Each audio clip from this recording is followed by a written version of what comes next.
আজকে বড়মশাইকে বলেছিলাম বাজারে যদি কুচো চিংড়ি দেখতে পাও নিয়ে এসো তো। বাবান কিন্তু কুচো চিংড়ির বড়াটা ভালোই খায়, আর আমরাও ভালো খাই। মেয়ে অতটা ভালোবাসে না, তো বলেছিল একটু ট্রাই করব। তো বড়মশাই দেখতে পেয়ে নিয়ে এসেছিলো কুচো চিংড়ি।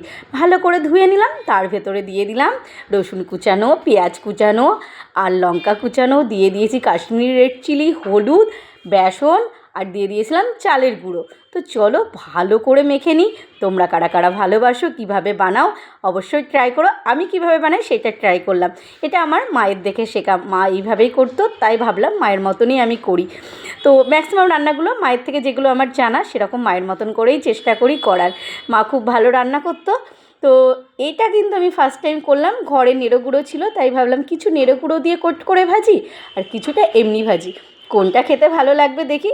তো কুচো চিংড়ির বড়া তো খেয়েছি, মায়ের হাতেও খেয়েছি, নিজেও বানিয়েছি এর আগে। আর দুই একটা ভাবলাম নেড়ো গুঁড়ো দিয়ে কোট করি।